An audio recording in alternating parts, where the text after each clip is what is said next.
Welcome to my budget deck channel where I try to make decks as cheap and playable as possible. If that sounds nice to you, then might as well subscribe. But let's start into the whole Black Luster Soldier deck profile today, which someone has asked me in the comments if I could make one on this deck, which I'm telling you now, this wasn't easy, and Black Luster Soldiers, before the new support comes out in Master Duel, will probably not be that competitive in general unless you splash shit tons of hand traps in it, stuff like Maxi, Nibiru, Ash Blossom. There's things that make this deck a lot more playable than it is in general, but that is mainly up to these power cards that keep the deck alive and then let you pseudo play with your Black Luster Soldiers. But I find a way that you can play this deck, at least in a gold environment, maybe against friends as well, and this kind of stuff. You won't be climbing into high platinum with this, but this is a version where I try to tackle the problems that the deck has, which is it's very hard to not have a hand where you can't do much, because you want to be running stuff like the Beginning Knight and the Evening Twilight Knight, because they can give you a crazy advantage, and if you play them with Envoy of Chaos, for example, and use them together with the Super Soldier Synthesis. But the problem is, if you start with a hand with only these cards, you will not be playing much of the game, which is problematic. You can then start cutting maybe these to 2. And if you want to, especially this variant, you can play stuff like Beginning of Heaven and Earth. But it is a bit problematic then again, because you need for Synthesis a level 4 light or dark monster basically in your hand to be able to send one from deck, which it doesn't work for monsters on the field. I don't know if that was because the reason literally just Manju, or whatever the reason was that you can't use monsters on your field, but that is how it is. So it can be annoying because you want a specific kind of card in your hand, and especially in ritual decks this makes it even worse, because you want the ritual monster, you want the ritual spell, and you need the material for the ritual monster. So there's already 3 cards basically that you need to have in hand that don't really do much. So I thought, how is this deck possibly playable? Either going second and just clearing your opponent's board and hoping they let you play, which in a budget deck is never what you want to be doing, because for going second decks you need loads of cards that stop your opponent's turn during their turn. Sadly, these cards are all hand traps, and these cards are mainly all well, very high rarity, mainly ultra rares. So what else could you do with this deck? Go first was my idea. So this is a go first build, as you can already see in the heavy trap lineup, and the point was, these cards all do stuff in the graveyard. Eventually, if you get your opponent into some kind of grind game, you can banish these cards with, for example, Envoy of Chaos.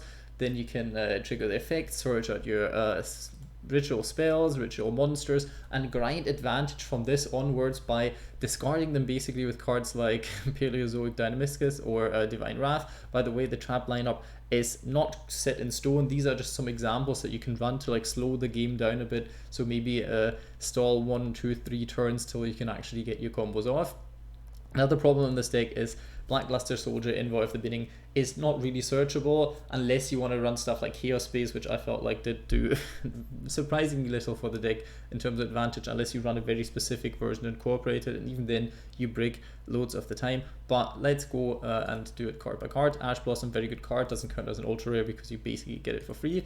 Double Manu, because I don't feel like with only 3 ritual monsters and spells that are searchable on different kind of ways, I didn't feel like I needed 3. You could run it. I decided to go for 1 Presider of Rituals, because this card at least adds something to your ritual monster, plus you can send it to the graveyard from your deck and then use it in the graveyard. If you use it for a ritual summon with stuff like Super Soldier Ritual, then it adds an effect to your monster that already lots of effects will be added onto. But if you destroy a monster of battle, you can draw a card, which can be quite nice in this kind of deck, especially if you can't finish your opponent, but you can run anything else. Stuff that comes to mind is you could probably create with the trap lineup and stuff a Phantom Knights version that somewhat works. You could take out things of course like Pot of Extravagance and run stuff like Alistair and the whole Invoker crew, because they also work out kind of with the level restrictions and light and dark stuff and banishing things. It's actually not too bad. You could run the Dogmatica package because you really don't care about your extra deck, discarding stuff to the graveyard like Intes, or the Herald that searches your ritual monster or ritual spell can be quite nice with the whole Dogmatica stuff. Plus this is also a level 4 light monster, so it works with the whole thing. Plus Fleur de Lis actually level 8 monster, so you can still use it at least a few ritual summoning from hand technically with the Super Soldier Ritual, which you usually wouldn't be doing, but you could. So this is also a neat engine that you can play instead. Helps you searching your Dogmatica Punishment, which is, I would say, somewhat crucial for this deck. And you can send Orquest Harp Horror to the graveyard with Super Soldier Synthesis, which, yeah, I'll just let that sink in here. That's all I can say to this. I've not thought of a way to play with Orcust, but I'm pretty sure you could find a way if you really wanted to. Other than that, Triple Beginning Night and Evening Twilight Night, these cards are first of all very good using them as materials for your Black Luster Soldier, and also they're a graveyard effect if they're banished. It's quite nice. You can run them in stuff like these Chaos Dragons that banish stuff from the graveyard. But like, again, you have to get them in the graveyard, you have to have this other card in the hand, and then actually do stuff with the monsters. It sounds cooler than it is if you can't get it off consistently. I run triple Envoy of Chaos. You can only run one if you want to, but I feel like with that many discard traps and whatnots, it actually is helpful in the graveyard, even if you just banish one of the two, because it still helps you getting pieces together. You can get this card back to your hand, have more discard fodder for your discard cards, and still have a card in hand if you draw or search the Super Soldier Synthesis, so you can instantly actually Ritual Summon, which is nice. One Arisen Gaia, the Fierce Knight. Usually, I feel like the Fierce Knights are all not that great. The only level 4 that I would want to run is not a light or dark, so it doesn't really work in hand with the effects. This one is a super rare. It would probably be the best because it's level 8 at least, and it can do certain things. The whole Dragon Fusion monster stuff doesn't really matter, but you can at least change the attack position of one of your opponent's monsters if your Black Luster Soldier gets run over, so you can summon it back. Right now, this is probably the strongest card. You can't really utilize either of those effects, but at least as a 2,300 attack point monster, run at your own will. But I feel like one Fierce Knight is quite nice because you can actually search it with Gateway to Chaos if you get these through other effects. And if this card is destroyed, then you can actually summon it out, even from your graveyard. So it gives you a bit more stall potential. So this is nice, but I would actually want to go for level 8 if it wasn't a super rare. I run double Black Luster Soldier. Since there's not really a way to search it, you don't want two of them clogging up your hand at the starting turn, so I felt like 2 were fine. If you run 3, then you might draw 2 in your first turn, and this is really not that helpful. Plus you have other ways with Envoy of Chaos banishing your materials from the graveyard, so I felt like 2 were absolutely fine. Could possibly even put it down to 1 if you have other cards that you want to be running.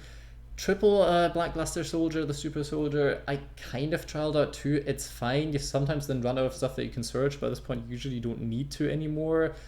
I felt 3 is fine, but you could get away with playing 2. Pot of Extravagance is very nice in a go first deck that doesn't care about the extra deck, just because you can get more trap cards and actually get more of an advantage. Extra cards in Ritual deck are always nice. Field Spell is one of these cards that actually helps you with this style of play in the deck, because first of all, you search your Super Soldier, and second of all, every time a monster is sent from the hand or field to the graveyard, you can put 1 spell counter on this card, which is nice because you can take 3 off and then search a Ritual spell. Fun fact enough, this works very well with stuff like your discard traps and things like Torrential Tribute, because it's a monster card from the hand or field to the graveyard, but not yours any, so if your opponents are, helps as well. Plus, since this is kind of a stall deck and you're playing against an opponent's combo deck, this gives you spell counters as well to keep searching your Ritual spells, which can be quite nice. You run 1 Super Soldier Ritual because you can use it from your graveyard, which can banish stuff again and search you more things. Usually at this point you don't need much more searching, but you can in theory. And double Synthesis, you could get away with playing 1, but if it gets negated, and I think you can Ash this card because it sends a card to the graveyard, then it's nice that your deck still has 1 more, because this card can summon your Super Soldiers back from the graveyard. So I feel like 2 is fine in a grind game. Could bump it down to 1 if you run into it too much. For the trap lineup, I don't want to run like 1 Ring of Destruction, whatever. This is just to give you like some options. You probably want to be running stuff like double Divine Wrath. I didn't want to go for triple punishment, because if you draw 2, then you can only use 1, and then you kind of lose value that otherwise you would have if you had run a different trap cards from name wise. Ring of Destruction is quite nice in this deck because first of all it gets rid of one of your opponent's monsters, second of all it gets your opponent lower on life points, which then you can use in the grind game to finish them off with the whole double attacking with the Super Soldier and the burn effect. So I think cards like Ring of Destruction actually work quite well in the deck if you manage to get your opponent to not OTK you then, because you obviously use points as well. Torrential Tribute, great card, especially for this deck, because you want to stall your opponent as long as possible. Hit them with Torrential Tribute is a very good way to make sure they do not do anything. Paleozoic is mainly against annoying back row cards like Floodgates that this card helps you against, and also gets rid of certain monsters that cannot be destroyed by battle or card effect, for example. Then this card is very crucial in the deck. Plus it summons a token in a tramp heavier deck. This can be nice for going into things like Crushie, because this card is quite neat in a ritual deck actually.